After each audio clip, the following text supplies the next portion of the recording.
I'm going to start with a song, and I'll explain after I finish.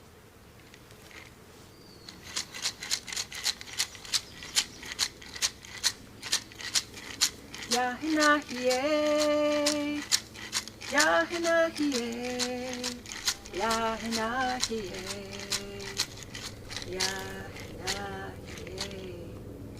Yahinahiye, Yahinahiye, Yahinahiye, Yahinahiye,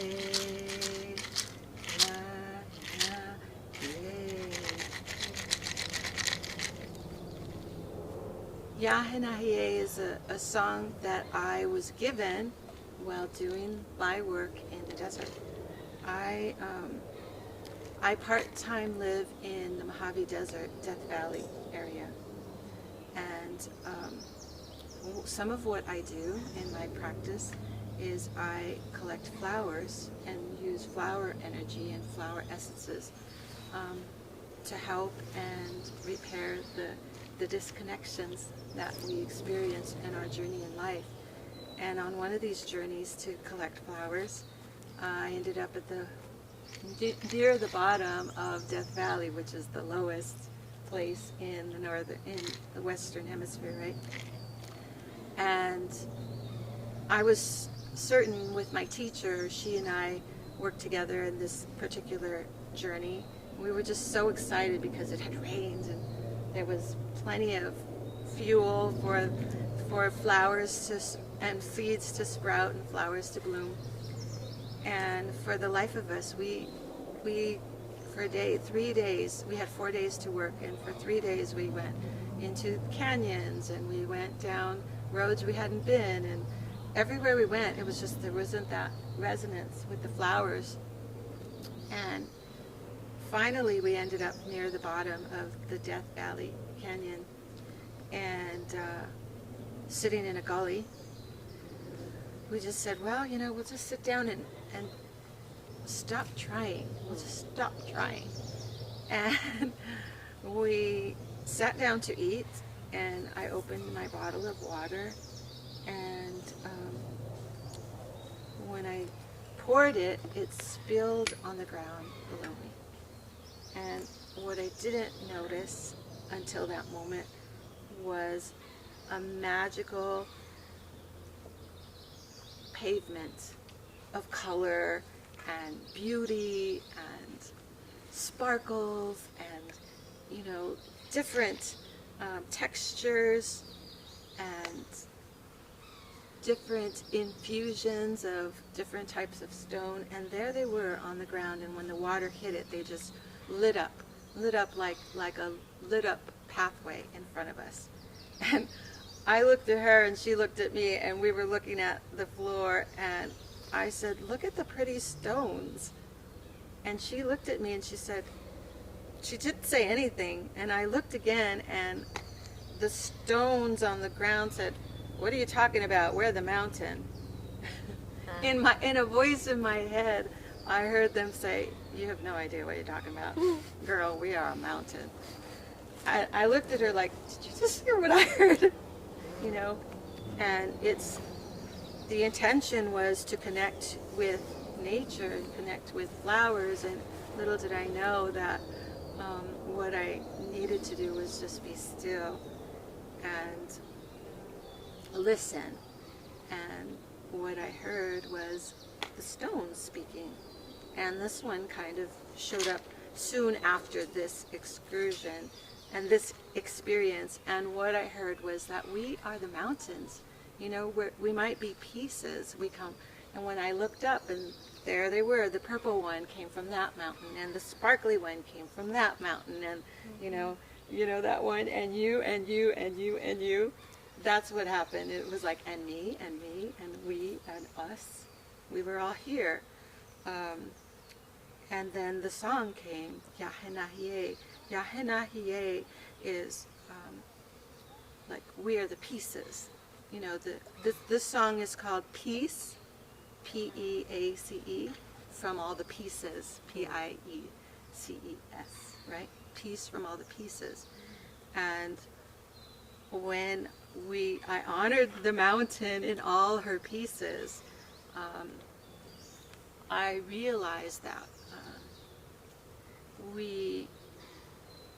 that nature herself has always been reflecting back what I and we are in desperate need of. Is just some reflection, gentle and loving reflection of the places that we need to be healed. Mm-hmm. That's how the medicine comes. It comes for me in this practice of going out into nature and allowing nature to give me the next piece of my personal healing. And in that, I offer this new reflection to those who come to me.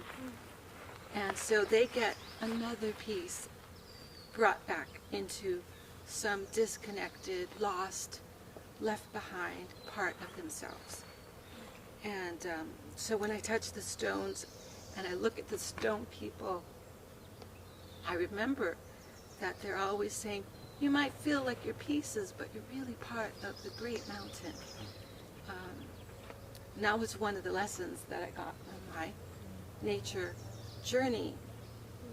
So the song is, Yahinahie, like, there's a piece over here. Yahinahie, there's a piece over there. Yahinahie, there's a piece over here. Yahinahie, but we are the mountain, right? We are the mountain. I share that story because, and I didn't know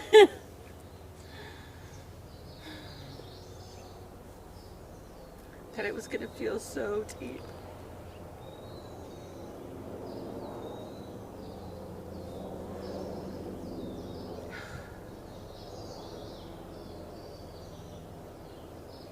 It's like the story my mother tells, that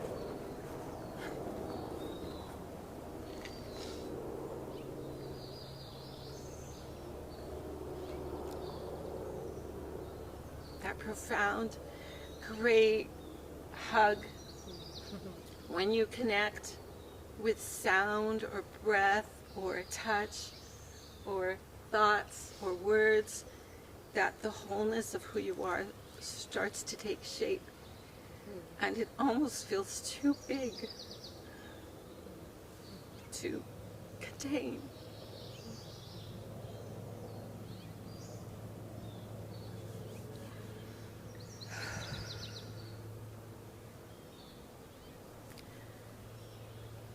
And then I think about allowing my feet to reach down into the earth, to be more solid and more grounded and more grounded. And then I can be the tree that so nobly stands among us, quietly watching, providing shade and sometimes food, and every now and then a place to live. And then I feel right back in my body, right back one more time. So I didn't know I was going to go in that direction to begin how I share and how I work with nature and in myself and with those around me.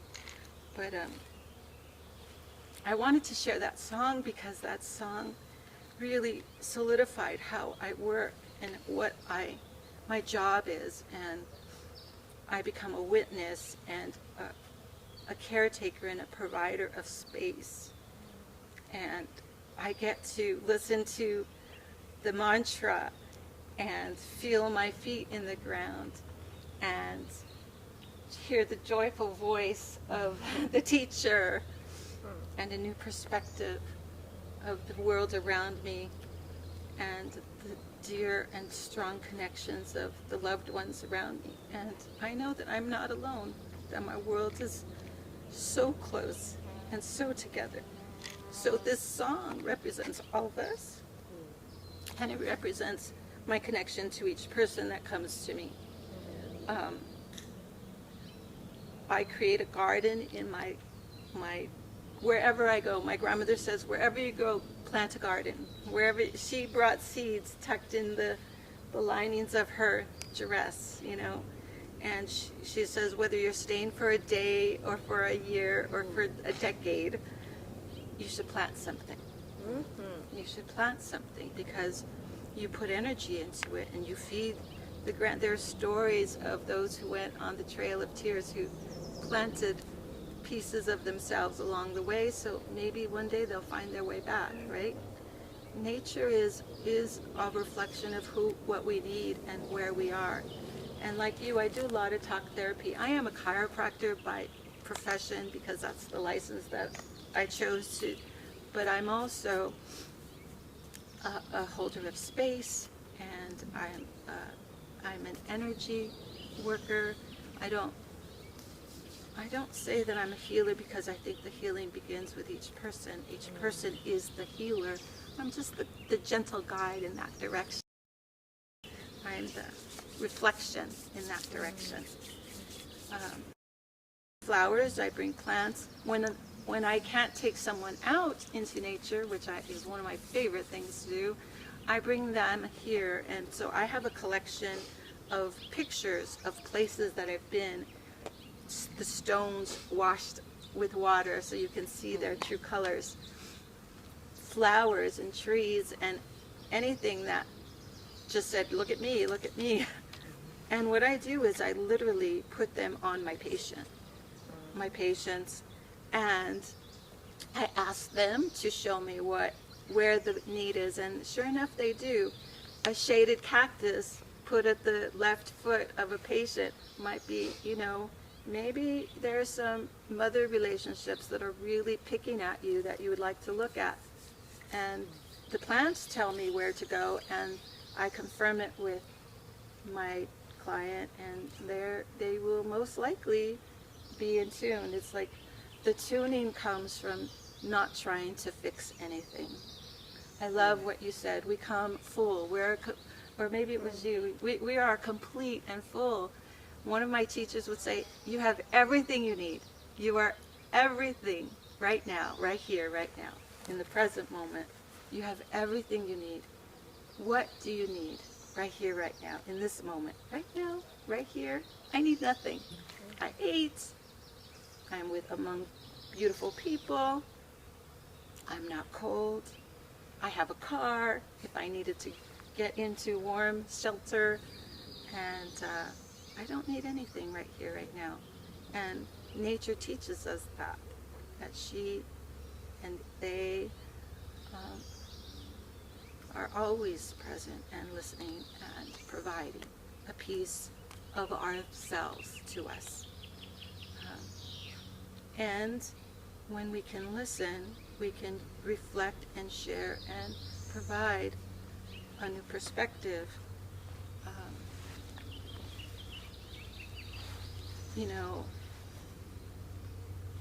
I really like the definition of what a miracle is. The definition of a miracle is, for me, and I've heard it from some really good teacher, she says, a miracle is a change in perspective. When you can change your perspective, you can find the peace in not being the one chosen. You can find peace in, or at least acceptance, if something doesn't go my way, So the change in perspective is the miracle that opens up even just a crack, the healing within us. When the water fell on the stones, I just had a moment to look at it differently, and then the medicine came, right? My hands are mostly my medicine, and then the stories that come through me from the places I've been or the people I meet, and I get to share that, and I get to listen to the stories that come to me and bring a new perspective. So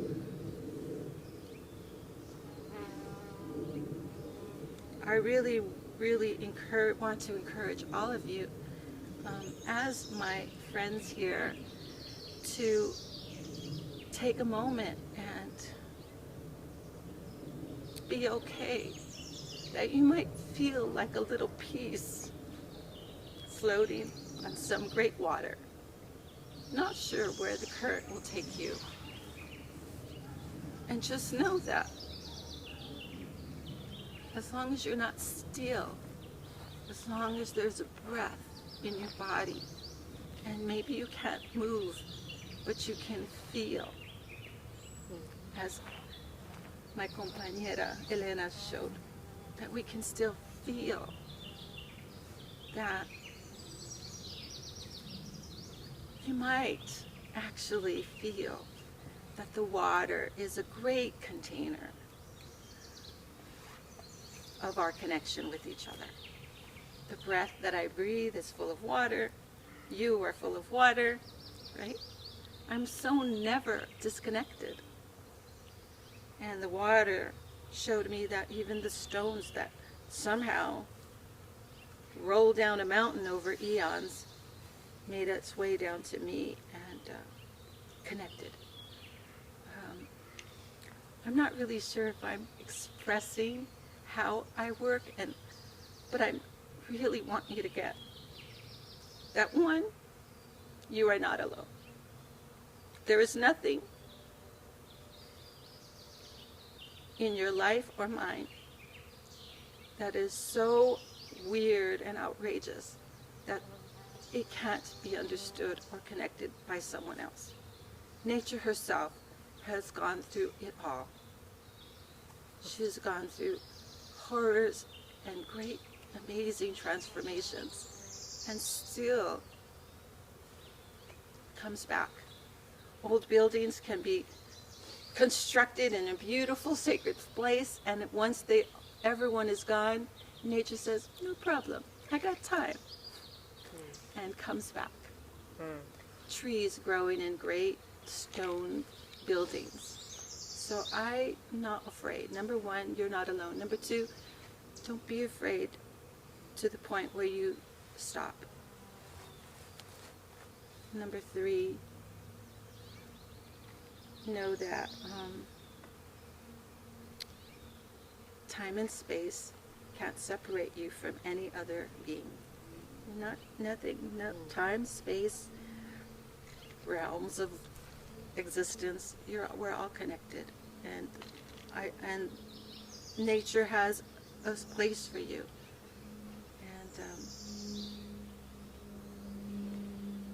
And I encourage you to reach out to those who are willing to hold space for you.